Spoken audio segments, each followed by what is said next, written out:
दोस्तों, व्यक्ति में होता है ये गुण, उसके सामने झुक जाती हैं सभी शक्तियां। दोस्तों, आइए समझते हैं एक छोटी सी कहानी के माध्यम से। दोस्तों, एक बार भगवान गौतम बुद्ध अपने शिष्यों के साथ किसी पर्वतीय स्थल पर ठहरे थे। शाम के समय वह अपने एक शिष्य के साथ भ्रमण के लिए निकले। दोनों प्रकृति के मोहक दृश्य का आनंद ले रहे थे। विशाल और मजबूत चट्टान को देख शिष्य के भीतर उत्सुकता जगी। उसने पूछा, इन चट्टानों में तो किसी का शासन नहीं होगा, क्योंकि ये अटल और कठोर हैं। शिष्य की बात सुनकर बुद्ध बोले कि नहीं, इन शक्तिशाली चट्टानों पर भी किसी का शासन है। लोहे के प्रहार से इन चट्टानों के भी टुकड़े टुकड़े हो जाते हैं। इस पर शिष्य बोला, तब तो लोहा सर्वशक्तिशाली हुआ। बुद्ध मुस्कुराए और बोले, नहीं, आग अपने ताप से लोहे का रूप परिवर्तित कर सकती है। उन्हें धैर्यपूर्वक सुन रहा शिष्य बोला, इसका मतलब आग सबसे शक्तिवान है। बुद्ध ने फिर उसी भाव से उत्तर दिया, नहीं, जल आग की उष्णता को शीतलता में परिवर्तित कर देता है तथा आग को शांत कर देता है। शिष्य कुछ सोचने लग गया। बुद्ध समझ गए थे कि उसकी जिज्ञासा अब भी पूरी तरह शांत नहीं हुई है। शिष्य ने फिर सवाल किया, आखिर जल पर किसका शासन है? भगवान बुद्ध ने उत्तर दिया, वायु का वेग जल की दिशा को बदल देता है। शिष्य कुछ कहता, इससे पहले ही बुद्ध ने कहा कि अब तुम कहोगे पवन सबसे शक्तिशाली हुआ। नहीं, पवन सबसे शक्तिशाली नहीं है। सबसे शक्तिशाली है मनुष्य की संकल्प शक्ति, क्योंकि इसी से पृथ्वी, जल, वायु, आग इत्यादि को नियंत्रित किया जा सकता है। जीवन में कोई भी महत्वपूर्ण कार्य संकल्प शक्ति के बगैर असंभव है, इसलिए अपने भीतर संकल्प शक्ति का विकास करो। शिष्य की बात सुनकर बुद्ध बोले कि नहीं, इन शक्तिशाली चट्टानों पर भी किसी का शासन है। लोहे के प्रहार से इन चट्टानों के भी टुकड़े टुकड़े हो जाते हैं। इस पर शिष्य बोला, तब तो लोहा सर्वशक्तिशाली हुआ। बुद्ध मुस्कुराए और बोले, नहीं, आग अपने ताप से लोहे का रूप परिवर्तित कर सकती है। उन्हें धैर्यपूर्वक सुन रहा शिष्य बोला, इसका मतलब आग सबसे शक्तिवान है। बुद्ध ने फिर उसी भाव से उत्तर दिया, नहीं, जल आग की उष्णता को शीतलता में परिवर्तित कर देता है तथा आग को शांत कर देता है। शिष्य कुछ सोचने लग गया। बुद्ध समझ गए थे कि उसकी जिज्ञासा अब भी पूरी तरह शांत नहीं हुई है। शिष्य ने फिर सवाल किया, आखिर जल पर किसका शासन है? भगवान बुद्ध ने उत्तर दिया, वायु का वेग जल की दिशा को बदल देता है। शिष्य कुछ कहता, इससे पहले ही बुद्ध ने कहा कि अब तुम कहोगे पवन सबसे शक्तिशाली हुआ। नहीं, पवन सबसे शक्तिशाली नहीं है। सबसे शक्तिशाली है मनुष्य की संकल्प शक्ति, क्योंकि इसी से पृथ्वी, जल, वायु, आग इत्यादि को नियंत्रित किया जा सकता है। जीवन में कोई भी महत्वपूर्ण कार्य संकल्प शक्ति के बगैर असंभव है, इसलिए अपने भीतर संकल्प शक्ति का विकास करो।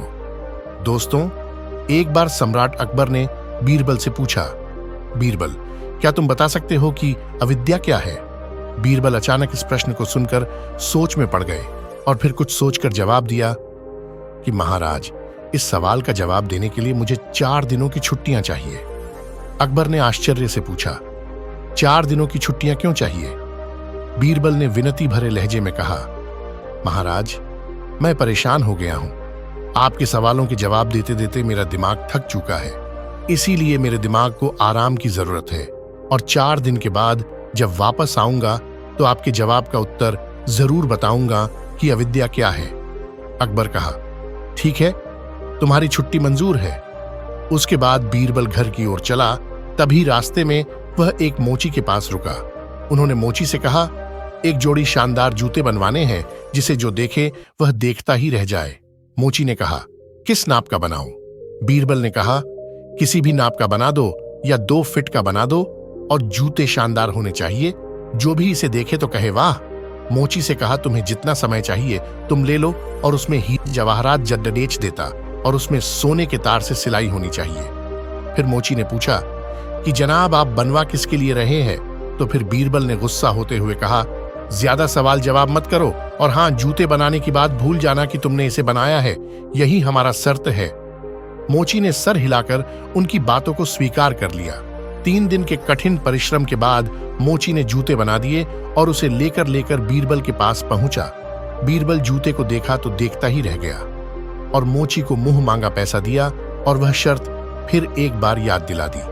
उसके बाद एक जूते को बीरबल ने अपने घर में छुप कर रख दिए और दूसरे जूते को रात के अंधेरे में जाकर एक मस्जिद में फेंक दिया। सुबह सुबह जब मौलवी नमाज पढ़ने के लिए मस्जिद पहुंचे तो उन्हें वो जूते मिल गए। मौलवी ने जूते को गौर से देखा, जिसमें हीरे जवाहरात लगे थे और सोने के तार से सिलाई भी की गई थी। बिल्कुल नायाब जूते थे।